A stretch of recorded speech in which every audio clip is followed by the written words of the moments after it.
Communist eye in the sky, that's what they're calling it. So the Pentagon says the balloon does not pose a threat. It is moving well above air traffic, commercial air traffic, but officials are advising the president not to shoot it down over concerns that falling debris from this balloon could hurt people on the ground. So here's what we think we know. The balloon entered U.S. airspace a couple of days ago. It flew eastward into Montana. It's not clear what it was doing there, but the state is home to one of 3 U.S. Air Force bases with intercontinental ballistic missiles. The discovery coming just days before Secretary of State Antony Blinken is scheduled to visit, guess where? Well, Beijing. Meanwhile, China reacting with a statement saying it is looking into the balloon, but General Jack Keane says he's not buying that.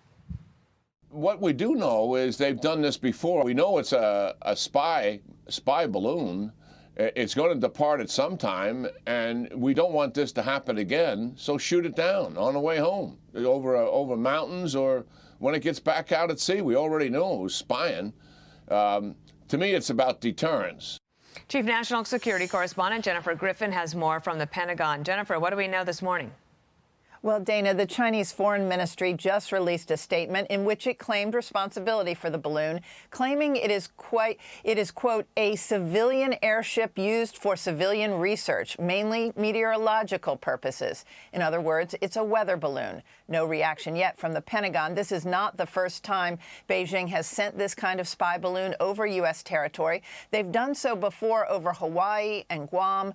Canada is now reporting that they may have spotted a second balloon and are monitoring. The Pentagon has been watching this balloon for several days. I'm told that the president has not ruled out shooting down the balloon, but simply wants to avoid the possibility of American civilian casualties. The balloon is the size of 3 Greyhound buses and has heavy equipment hanging from beneath it. A senior defense official told reporters the Chinese surveillance balloon appears to have been sent by Beijing to spy on sensitive sites in Montana, one of 3 U.S. bases where the U.S. houses its intercontinental ballistic missiles and nuclear missile silos. The balloon is currently traveling at an altitude well above commercial air traffic and does not present a military or physical threat to people on the ground. Instances of this kind of balloon activity have been observed previously over the past several years. Once the balloon was detected, the U.S. government acted immediately to protect against the collection of sensitive information. The U.S. military scrambled F-22 fighter jets Wednesday and closed the Billings, Montana airport for 2 hours, ordering a ground stoppage in case the president gave an order to shoot the balloon down. The president was briefed by his national security team about his options. President Biden was advised by his military chiefs about the possibility for civilian casualties if they were to shoot the balloon down over the continental U.S., adding the surveillance balloon does not provide the Chinese government with more intelligence than it can glean from existing low-orbit satellites. U.S. officials tell me they have mitigated the ability for this balloon to survey any sensitive sites, blocking it from doing so, and that they are learning a lot by monitoring the balloon. Dana? Jennifer, a lot of people are wondering why the administration wouldn't have just shot it out of the sky immediately, especially if it was over uninhabited mountainous areas in Montana. Is there any good reason for that? I think from the discussions that I've had is that there is no way, given the size of this thing, the potential debris field, that even in areas that you think are uninhabited, it wasn't clear that they could take a shot and avoid any civilian casualties. And so I think that is the consideration. They have not ruled out shooting it down eventually, but there are other ways that they may be able to deal with it. They have other options that,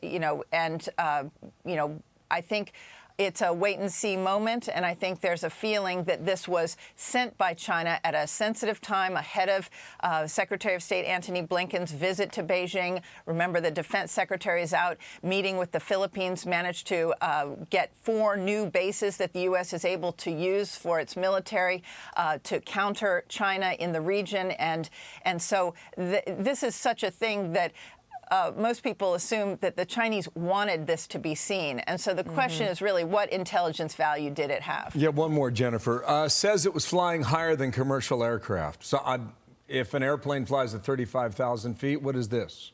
Is it 50,000 or higher? 60,000 feet is what I'm told. So that's about twice as what an airplane flies, though some pilots, we're told, were reporting visually being able to see the balloon. You've obviously seen some of the photographs that have been taken, but no, 60,000 feet, so it's very much above commercial aircraft Thank you, travel. Jennifer. Back to you throughout the day when we get more. Thank you. Nice to see you from the Pentagon, Jennifer Griffin. I'm Steve Doocy. I'm Brian Kilmeade. And I'm Ainsley Earhart. And click here to subscribe to the Fox News YouTube page to catch our hottest interviews and most compelling analysis.